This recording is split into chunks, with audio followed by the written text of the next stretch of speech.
సరిహద్దులో పాక్ ఆర్మీ మళ్ళీ రెచ్చగొట్టేటువంటి ప్రయత్నాలు కూడా చేస్తున్నారు. ఇటు పహల్గామ్లో జరిగినటువంటి దాడి తర్వాత ఇండియా పాకిస్తాన్ మధ్య భీకరమైనటువంటి కాల్పులు కూడా కొనసాగుతున్నటువంటి సందర్భాలు నెలకొన్నాయి. అయితే ముఖ్యంగా లైన్ ఆఫ్ కంట్రోల్ ఎల్ఓసి ఉన్నటువంటి ప్రాంతాలు, అంటే ఆ సరిహద్దులో ఉన్నటువంటి ప్రాంతాలు, అక్కడ ఉన్నటువంటి ఆర్మీలు ఒక్కసారిగా కాల్పులకు కూడా తెగబడినవి కూడా తెలుస్తున్నాయి. వెంటనే తిప్పికొట్టేందుకు ఇండియన్ సిబ్బంది కూడా అక్కడ ఉన్నటువంటి భద్రతా బలగాలు కూడా వారు ఫైరింగ్ కూడా చేసినటువంటి సందర్భం నెలకొంది.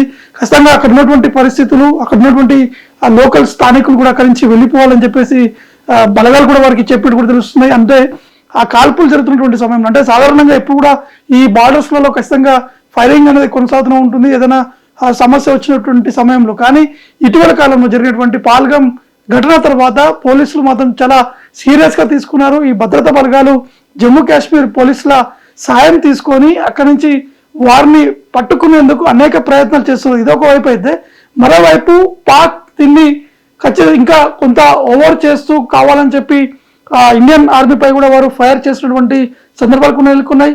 శత్రువులని మట్టు పెట్టేందుకు భారత సైన్యం కూడా చాలా తెలివిగా కూడా వారు వ్యవహరిస్తున్నారు. ఎందుకంటే ఆల్రెడీ ప్రధాని మోడీ దీనికి సంబంధించిన విషయాలపై కూడా ఎప్పటికప్పుడు రిపోర్ట్ కూడా తెప్పించుకుంటారు. రాజ్నాథ్ సింగ్ ఈ రోజు ప్రధాని మోడీ తోటి కూడా భేటీ అయ్యారు. సరిహద్దులో ఉన్నటువంటి పరిస్థితులు ఏ విధంగా ముందుకు వెళ్ళాలి, భద్రతా బలగాల దగ్గర ఉన్నటువంటి ఆయుధాలు ఏ విధంగా ఉన్నాయి, నేవీ సంబంధించినటువంటి విషయాలతో పాటు ఇంకా అనేక అంశాలపై కూడా ఇటు ప్రధాని మోడీ రాజ్నాథ్ సింగ్ ని కూడా అడిగి తెలుసుకోవడం జరిగింది. ఆల్రెడీ అజిత్ దోవల్ కూడా అక్కడ ఉన్నటువంటి పరిస్థితులను పరిశీలించారు.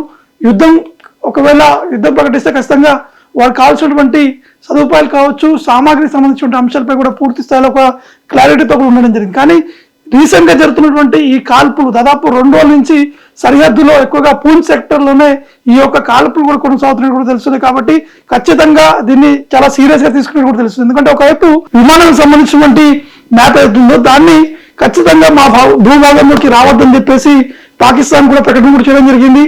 కాబట్టి దీన్ని కూడా చాలా సీరియస్ గా తీసుకున్నారు. అంటే ఇక్కడి నుంచి వెళ్ళేటువంటి జలాలు, నదీ జలాలు ఏవైతున్నాయో వాటిని కూడా భారత ప్రభుత్వం కూడా నిలిపివేయడం జరిగింది. కాబట్టి సై అంటే సై, నువ్వు ఎలాగంటే నేను కూడా సిద్ధమైన విధంగా సరిహద్దులో ఒక టెన్షన్ వాతావరణం కూడా నెలకొంది. కాబట్టి ఏ టైంలోనే కూడా ఏదైనా జరిగేటువంటి అవకాశాలు ఉన్నట్టు కూడా మనకి స్పష్టంగా అర్థమవుతుంది.